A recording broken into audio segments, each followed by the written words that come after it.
Now, time for us to continue with our conversation, and this one is around sport. We talk about the odd-shaped ball. It's known as rugby, and it's very rare that a conversation is picked up and it is about who survives the top division in a sport. You can think of a case of football where Gor Mahia, AFC Leopards and Tusker FC are in the bottom three.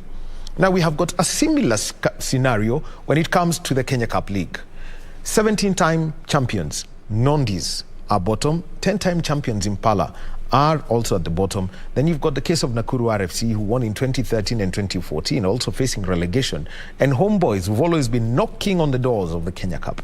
Well, what's changed this season? What is driving a lot of these people into place, to think Nondies going down, the oldest sports club in the country, 100 years of heritage, basically going down? Let's have a conversation with Michael Kwombo. And Michael, this weekend, first of all, just a quick review of what happened over the weekend. Match day 9, when you simply look at how the results went, Homeboys winning against Impala. That was an encounter that involved two teams that are facing the drop.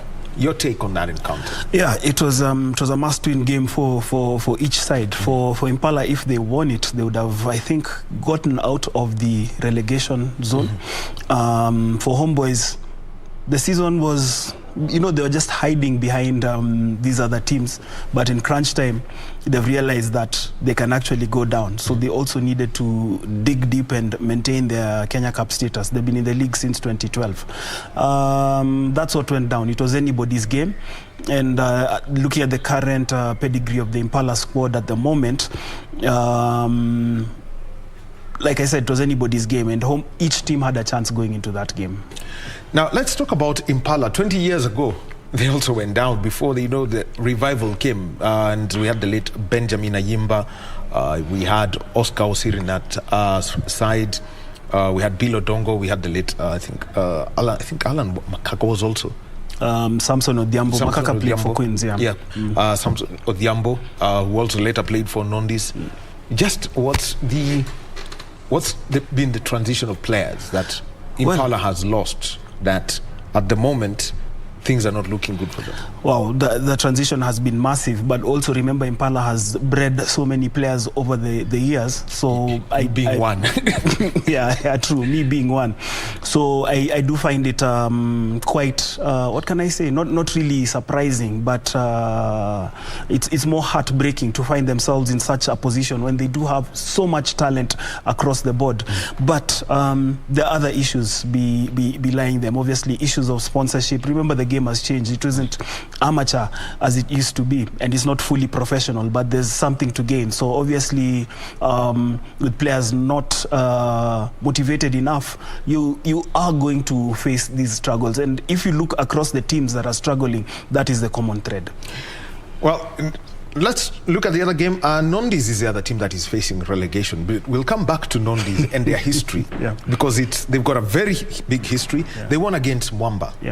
Mwamba at the moment, they're 8th, looking safe. But how did Nondies push this through such that they got the 4 points that they required to get level with Impala? Any relegation threatened team in any sport is always dangerous. I'll give you an example. Let's just shift codes for a moment and go to football. And you've seen many of the major leagues around the world, even locally, a team that is fighting for survival just decides to kill a contender's match towards the end because they're playing with this vigor, the kicks of a dying horse. So I feel for Nondies, and I don't want to say that they are a dying horse, but obviously there's that desperation, and I think it's at this point in time that the players dig deep and decide to go for that result. So I think that is what drove them to that result on Saturday. Nakuru Rfc, meanwhile, they were playing against Masinde Muliro University. They lost by 13 points to 8. Nakuru, 8 years ago, were the team that nobody wanted to meet. Yes, they were untouchable. In the Kenya Cup, in the Enterprise Cup, they were quite a decent side in the 7th circuit. but it was driven by one thing: solid sponsorships. They've got good structures at the ground. They do have a very neat age grade system. Nakuru rarely signs players from outside. If you look at it, most of their players have been homegrown. But with the loss of the sponsorship over the past few years, the decline was always going to be noticeable. Obviously, with the entry also of Menengai Oilers, who now take away the chunk of the sponsorship from Menengai Group, who are the key sponsors of Nakuru, this was bound to happen. Well, we'll be coming to the case of Menengai Oilers and how they, outside of the money thing, is how they've managed to do that. Black Blood, meanwhile, beating Kenya Harlequin 23-21. Kenya Harlequin not having the best of seasons, but what's right at Black Blood? What's right at Black Blood? They are perennial relegation escape artists. They know how to play. They know how to play this end of the season. They know that we're surviving the Kenya Cup for one more season, and this is what we have to do. So there's just something that this is a very difficult time to play Black Blood. They do know when to survive. I'd liken them to a championship side, but only that they're not contending for a cup. They're contending for their status to remain in the top league. Another because I know we'll be coming back to Masinde Muliro University. Menengai Oilers played against KCB 23-18. It was that close. It was expected. Menengai Oilers has been a decent side whenever they played against KCB. They've given them some hard games. There's been games where KCB has put them to the sword. Coming into this particular game, it was always expected. There's a good project going on under Gibson Weru, and we can see the fruits. They may not achieve their targets this year in terms of the Kenya Cup and the title, but in the next 3-4 years, definitely expect them to be lifting that title. Top of the table, Kabras, straight winners over Strathmore Leos, 32-3. Expected. That was without a doubt. It was expected. So now let's now talk about some teams. Basically, mentioned to you first, Strathmore Leos. They may have lost to Kabras. It was expected, but what has been behind the revival of this side? That they were finalists 8 years ago, and here they are now, lying fourth on the Kenya Cup table after having gone down and having to rise from the ashes. Yeah, well, for the Strathmore Leos, what has worked for them is their recruitment policies. They first of all went in and got Louis Kisia, who handled the team during the championship. The current players also are players who majority have been recruited by Kisia. And then remember the school's policy of giving scholarships, not necessarily full scholarships, but partial ones. It is also helping. So you're able to retain a squad of players for 4 years. The core of the squad is able to stay, and with good sponsorship as well from the Strathmore University, we can see what is making them tick. Well, another university side, fifth on the table, Masinde Muliro University, youngest the team with the shortest stint in the Kenya Cup, but already they're saying that, apart from maybe Kabras and KCB, everyone else should be afraid of them. Yeah, definitely. They play very direct rugby. There's no shortcuts as to how they play rugby. They also have a good program similar to that of the Strathmore Leos, so they're able to retain their players. The fact that they're able to keep their players in a town that has Kabras Sugar tells you something. And then also just the determination. Remember, we saw the shift in schools rugby move to Western and Nyanza many years ago. I believe it's also shifting in terms of club. And they are a team that will be here to stay if that support continues to come from the Masinde Muliro University. When you look at the brand coming up from the championship and getting into the Kenya Cup, how much opportunity for growth is there through their coaching system and the fact that every 3 or so years you'll have a brand new outfit? Wow, the gulfs. There's a huge gulf between the championship and the Kenya Cup. It's a massive gulf, because even if you look at the quality of players, the quality of coaching, it is massive. And unless the Kenya Cup was probably reduced to a 10-team affair, make it a lot more competitive, that's just my opinion, we'd be able to bridge that gap, because the teams that would be coming up would also be teams that are able to compete. Because what happens is that a team makes it to the Kenya Cup and they're unable to survive because the intensity, it's a totally different world. All right. Michael, we'll be coming back to you, and we'll be talking about Menengai Oilers, the Nakuru system, and how it works, and find out what really makes it tick. And then we can talk about the sides that are facing relegation. And also, remember that there is a press conference by the Kenya Human Rights Commission, and this is at their offices. That's an event that we will be joining shortly. And also, we shall have the Osawa Party presser and the blood donation exercise. That's at the Kenya National Archives. Purity is our reporter there. So shortly, we shall be moving over to Lavington for that interview by the Kenya Human Rights Commission. Well, Michael, let's continue now. And I want to bring up the story of Nondies, 17-time winners, and Kenya's oldest sports club. Just give the background and the kind of conversations that people are having. And I think it was picked up 2 or 3 weekends ago, and everyone realized, hey, something's unusual is about to happen here. Yeah. Well, Nondies, like you said, founded in 1923. They'll be celebrating 100 years in 2023. Okay, let me just interrupt you, Michael. Yeah. All right. Let's move on with our conversation now. And we were talking about a conversation about a club that will be 100 years next year. We are talking about Nondies, Kenya's oldest sports club, but they're facing relegation in the Kenya Cup. So, Michael, the story of Nondies. Yeah, well, like we said, founded in 1923, originally based at the Parklands Sports Club until 1996 when they were kicked out, went to St. Mary's School for a bit, and then Jamhuri Park, now their current home at the Ngong Racecourse, a club with rich history. 17-time Kenya Cup winners, I think 25 Enterprise Cups to their name. The proud club of Kenyan rugby, the club that everybody loved to hate. Mwamba was actually formed as a protest to Nondies. Nondies wear all white strip, Mwamba wear black. You can see Nondies was the inspiration for Nondies formation. But other than that, like we said, a team with that has been synonymous with rugby alongside Mean Machine. And it would be sad to see them go to the second division. What's the real challenge that you've seen with that side going through the years? Because if you try and look back at, almost going to an entire generation without winning the Kenya Cup, then where have they lost their competitive edge, knowing that they've always had good financial backing? Yes, they have. I think the ability to retain attractive, competitive and talented players, because we did see a lot of players coming through, but their previous system was whereby they get into the club and after a few years fade off, obviously because of employment. So that inability to do that while other teams were busy trying to catch up with them and building their structures, I think that has been the biggest downfall for Nondies. The other side that everyone's talking about is Impala. They have a great development system. Samson Onsoms works as one of those development coaches.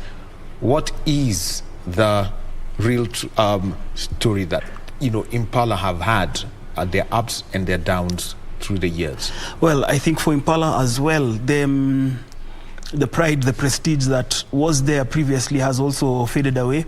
The fact that also they've been unable to retain players. Today's sport, even as much as rugby is a semi-professional sport, is dictated by resources and by financial remuneration. So they've struggled over the past few years with their sponsorships. I do know that COVID-19 has hit them hard, as well as Nondies. Impala have regularly hosted one of their fundraising events, a very popular event, the Impala Floodlights. It hasn't happened for 2 years now, and that is probably one of the reasons, that lack of resources. And then also, word on the grapevine is that the current shirt sponsor has pulled out, really hasn't honored anything this season. So it's always going to have that effect on the team. Much as you've got the talented players, they will always look elsewhere, not only for playing opportunities, but for opportunities to better their life. And I feel that is part of the reason. There could be other underlying issues, but that's for me and you to speculate elsewhere. The Nakuru Rfc, they came into the league, then being the one team that was from outside Nairobi, people simply said, let's support this team, and it grew to be a monster of some side. What's been their story for the last 8 years? Well, I think the inability to regenerate the squad, because they had a very decent squad, but you see the squad that was winning the Kenya Cup in 2013 and 2014 is a squad that came together around 2008, and that season I remember them winning the Enterprise Cup. So as players left, obviously, to other clubs, some retired, and some, because of life and other opportunities, stopped playing the game. The same kind of attention to detail in developing a killer squad like they did back then was not really emphasized, and it began to show. Then, like we always say, the emergence of Oilers was always going to be the game changer. I think at that point when Oilers was formed, I think the Nakuru hierarchy at that point in time should have done two things. They should have, number one, strengthened the partnerships they do have with their players from the age grade groups. Secondly, they should have also looked outside for more sponsorships, because it was inevitable that one day the sponsors were going to go to their favorite child, who is the Oilers. Looks like a very interesting scenario, because now the sponsors running two teams in the league. Actually, three if you include Cabras Sugar. Yes.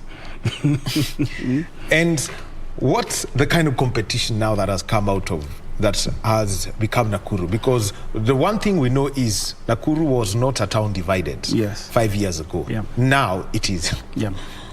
Obviously, the competition is there. I'd like to liken it to football and the rivalry in Manchester between Manchester City and Manchester United. Obviously, Manchester City, the moneyed club, it has the more Johnny-come-lately fans, whereas United has the more traditional fans. It is the same case with Nakuru. Obviously, a lot of the diehards rooting for their side, but it makes for a difficult conversation every weekend when they go out, especially like this weekend. Everybody, I think me included, knew that they would beat Masinde Muliro, but it didn't happen. So that's what is happening in Nakuru right now. We do have that division whereby the Johnny-come-lately fans are gravitating towards Oilers, and the diehards are still with their club. Their development system is something that everyone keeps talking about. What do they get right at the grassroots? Wow, they start them young. I mean, we have children who get into the game from the age of 6, 7, 8, so they get the fundamentals. For many of us, we were first introduced to the game age 13, 14, and that 5-6 year gap is massive, so it's easier to play with these younger kids. An example is John Okoth. Started his rugby at Nakuru, now at Menengai Oilers, plays as a center. He has all his basics right, and that is what Nakuru have been getting right.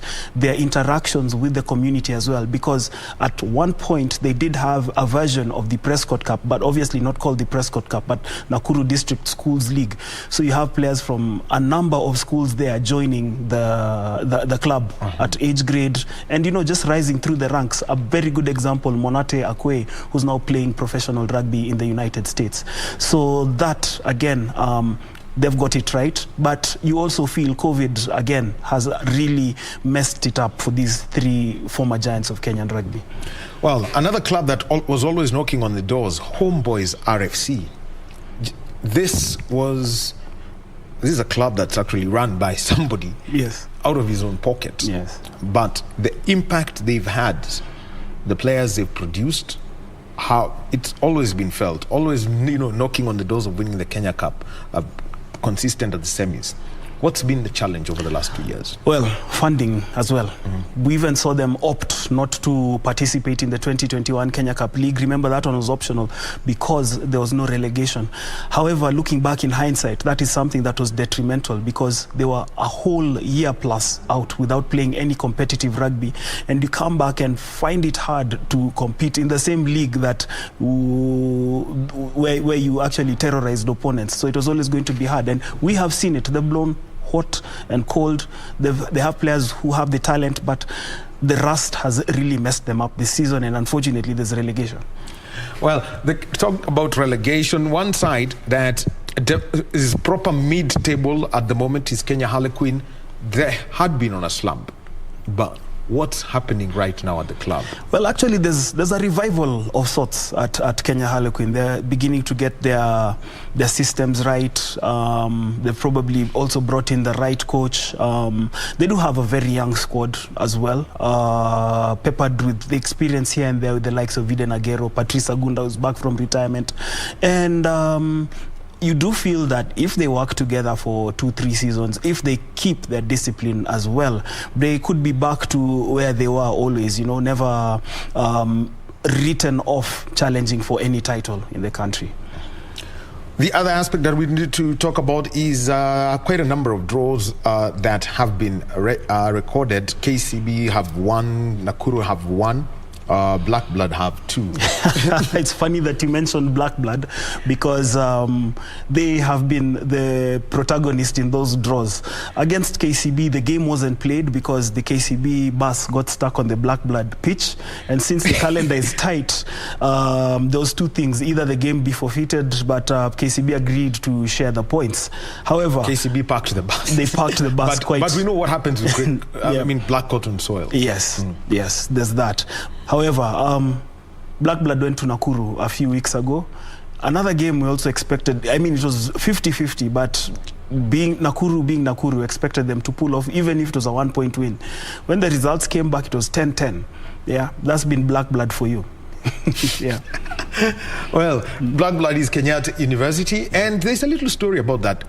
The name Kenyatta University and its impact on the spread of the game. Yes, yes. The great rugby legends, the likes of Michael Tanko Tieno, Max Muniafu, they studied at the Kenyatta University, did various courses, mostly education and related courses. And upon their graduation, were posted to outposts outside of Nairobi. And they planted the seeds for rugby under the Damu Pevu program. Yeah, which is actually the direct translation of Black Blood. And it is a program that saw rugby take root in schools like Kakamega, Chavakali, Kisii, Nakuru. And they were also the people who lobbied Ambassador Dennis Awori to have rugby included as a 15s competition at the first, not at the first, but at the 1990 Kenya Secondary Schools Championships. And the irony in that particular year is that a school from outside Nairobi, Kakamega, got to the final, lost to Lenana, but the seed had been planted. That is the impact of Damu Pevu, of Black Blood, and of the likes of Max and Tank. Keeping Black Blood going, what's the neck? I mean, you mentioned them. They are the ultimate escape artists. Yes. Now, imagine they're doing this with minimal resources. I wonder how they would perform if they had the same kind of support like Masinde Muliro or Strathmore. You know, giving the scholarships, the special considerations to the students. It would be a very devastating side. Well, the Kenya Cup, 12 teams this season, and a rule has been put in place that is going to be a one-off league. And after that, if you're right at the top you assured of a semi-final berth. At the bottom, you get down to the championship. Kabras and KCB, that's clear for them. On 34 points, KCB would need what? Just one more win and they're safe? I think KCB are safe. Are safe. Yeah, because they've played Oilers. They face Strathmore this coming weekend. I hate to be preemptive, but it's a game I feel that they will win and obviously secure the home semi-final berth, because their last game is a home game against Kabras. That's a game that could go neither here nor there, but they have done enough to, them and Kabras have done enough to secure the home semi-final berths. Well, Kabras have secured theirs and they could take it there, but let's look at the other 4 teams. And there's a Strathmore Leos, place in the playoffs is secure, as is Menengai Oilers. Yeah. Now, between Masinde Muliro University, Black Blood, and Kenya Harlequin, which way will it go? Wow. Let's just go back again between Masinde Muliro University were 5th on 18, Black Blood have got 18, and Queens on 16. Wow. I probably see Queens finishing 5th. But this weekend they play against Nakuru. Wow. And that makes, we still have to talk about the bottom part of the table, because they play against Nakuru, and should they win, it compounds life for Nakuru as well. But for Queens, actually, that's the strange thing about this Kenya Cup. We're talking about the bottom of the table more than the top. Yeah, but you see, it's like the bottom starts from number 5. Yeah. So I mean, I feel Queens will probably finish 5th based on the fixtures that they have left. Yeah, match day 10 for Kenya Harlequin is against Nakuru Rfc. Kenyatta University Black Blood, they're playing against Menengai Oilers. Yeah. What are their prospects? Because this is one of the fixtures that could get them safely to the playoffs. For the Oilers, I believe the Oilers are in. Yes, they're in. I do believe that they will take nothing against. They'll take no chances against Black Blood, because we said it's a very plucky side. So either hit them hard or they will upset you. Well, the other one is that it's going to be played. Strathmore playing against KCB. Strathmore on 29 points. They've got their playoff berth secured as one of the two, what would they call it, quarter-finalists. Yes. But you've mentioned that, it's going to be a tough one for Strathmore. Masinde Muliro University against Mwamba. Wow, that's another very open game. Because again, Mwamba, Jekyll and Hyde performances, when you expect them to win, they're not winning. And then suddenly they pull out 3 wins in a row. Then go ahead and lose to Nondies. So you don't know how they're going to play against Masinde Muliro in Kakamega. And Kakamega has been a bit of a good hunting ground for Mwamba. In previous years, they've actually pulled off upsets against Kabras Sugar when Kabras was at its strongest. So another... Can't tell. Well, the final match, Nondies versus Impala. Wow. Again, it's the bottom. Yes, it's the bottom. That it's do or die. It's do or die. So you lose that game and see you in the championship next season playing against University of Eldoret Trojans, northern suburbs, difficult terrain out there. So I'm sure these teams will be looking to survive in the Kenya Cup. And Mwamba have a history of being one of the easiest sides now to, come through for people who come out of high school. How's that program going, and what's the outlook for the next 2 or 3 years for Mwamba? Well, for Kevin Wambua, and his outlook is to obviously produce players who will be able to compete, help them challenge for trophies in both 15s and 7s. He continues to do that. He continues to give young players a lot of chances. That is his outlook, and it also comes from his experience. He's coached at Daystar University. He's also coached Laser Hill to success in the nationals in 7s and 15s. So that is his philosophy. The big question for Mwamba, however, is do they have the resources to retain those players? Because you probably play for 2-3 seasons, you catch the eye, and obviously when you get your call-ups to the national team, the ambition to win also locally comes, and you'd obviously want to go to a place that meets your ambition. Well, there you have it. And your overall outlook on a one-off Kenya Cup season, what does it mean for the game? First of all, I think it's very competitive. It's very sharp, and I think it's something that should be retained, because every game is like a final.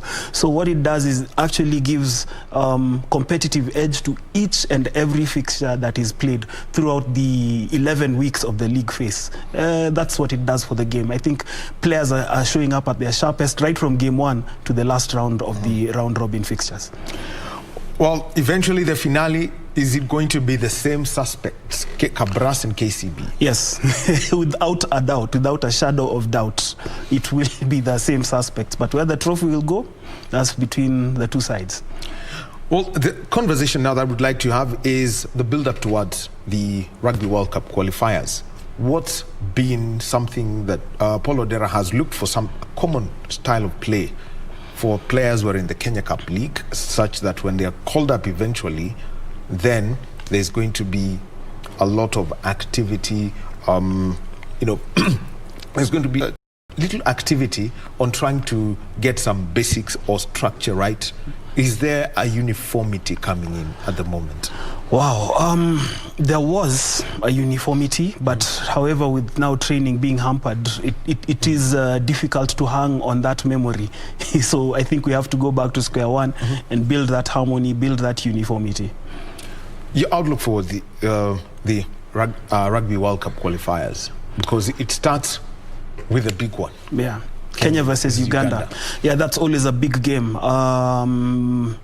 Kenya obviously has the edge, and this is without even me speaking as a Kenyan, just in terms of the pedigree. Yes, Uganda have pulled off the rabbits in the hat once in a while, but I think the Kenya side, given their performances at the Stellenbosch Challenge in November, will be too good for Uganda. The question is now, from the semi-final and beyond, how are they able to navigate that?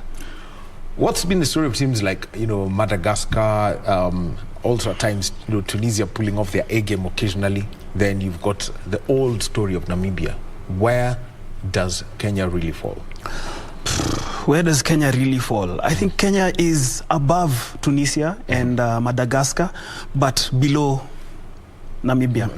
For obvious reasons. Namibia have a lot of expatriates playing the game. They look at people with citizenship and relations with the country, whereas for Kenya we look at a lot of our homegrown players. Namibia also has like another branch of players based in South Africa, yes, playing in whatever kind of league. So already that quality of competition is always going to be above Kenya. Yeah. Zimbabwe, where would you put the Sables? Zimbabwe, I think Zimbabwe, we are peers when it comes to 15s. We've actually caught up with them. It's a team that anytime we take onto the pitch, it's no longer like it was back in the day. It's a result that will, it could swing either way. So that's where I'd put them. And also, very soon in April, outside of that, there's the Africa Cup Sevens that's coming up. Wow, there's a lot of activity coming up in April. Not only the Africa Cup, but yes, there's the Africa Cup Sevens in Kampala, I think on the 23rd and 24th. Sevens rugby is evolving. The likes of Namibia, the likes of Uganda have already begun their preparations. Kenya cannot afford to be complacent. Take your strongest team, get them to qualify for the Rugby World Cup Sevens, plain and simple. And the whole story is then, what's the balancing act that's got to come, given that there's the World Series and the Africa Cup Sevens? We almost have a scenario like Akli had, where you've got the Cup of Nations and Egypt are in the final, but at the same time you're short of 6 players. Indeed. I want to qualify. If I want to qualify for the Rugby World Cup Sevens, the World Seven Series, I think it's a league at the end of the day. We can always redeem ourselves. We can avoid relegation. You miss your opportunity to qualify for the Rugby World Cup Sevens, you wait for another 4 years. Do you want to do that after having qualified consecutively from 2001? No, I think that is, for me, it's something key. It's something that we should do. Well, the activities around rugby, but there is one tournament that's come up, and it is known as the Women's Kenya Cup. Previously, we had the Women's Rugby Festival, usually in 10-a-side, the 15s format. How has it changed the women's game in the country? Well, the 15s format is exposing the women to the kind of competition they'll expect internationally. It is changing the game because there's a lot more emphasis in terms of skill. It's no longer about just playing for fun. You're playing for points. You're playing for a title at the end of the season.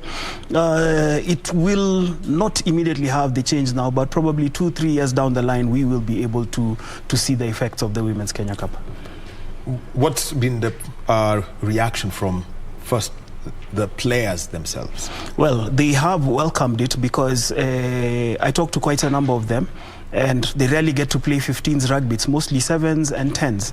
So you'll play 15s like we used to have a franchise league which used to take a month, and then when Kenya plays Uganda in the Elgon Cup, so you'd probably play less than 15 games in a season. But now when you become versatile, when you start adapting to that level of play, you know how to take on your opponents. I mean, we saw Kenya play against Colombia, losing by a point and missing out on the repechage, all because of decision making. The women showed that they have the talent, and this league is actually putting something into their game. It's helping them adapt more into the longer version of the game. And the outlook for Kenya's women, the men automatically qualified for the Commonwealth Games. How do you see now the women getting, more into decision making? Because in Africa, the one team they've got to deal with sevens-wise probably would be South Africa to get that single Commonwealth Games slot. Yeah. Wow. I think For the women, the outlook is good because we are having younger players who have now been embedded in the game from a much younger age through getting to rugby systems across the country. The likes of Grace Adhiambo. These are people who understand the game, who read the game. So I feel they do have a very strong chance of making that slot for the Commonwealth Games. A revival of one event everyone loves. We are talking about the National 7th Circuit. Yes. Just give us the outlook for it. And the tour that's there. This is now for the public and getting the game back to the different towns. Yes. It's good to have the National 7th Circuit back. The National 7th Circuit, maybe first I can explain what it is. It's Kenya's version of the 7th Circuit. So it's the team that accumulates the overall points is crowned the National 7th champion.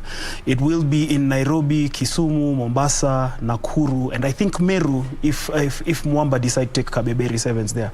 This is a big tour. It does a lot in terms of injecting surpluses into the local economies in terms of accommodation, entertainment. We haven't even gotten to the sport yet. It is also very competitive because you find clubs who are unable to compete in 15s, causing a lot of problems for the Giants in the 7th version of the game, just as we see on the World Series.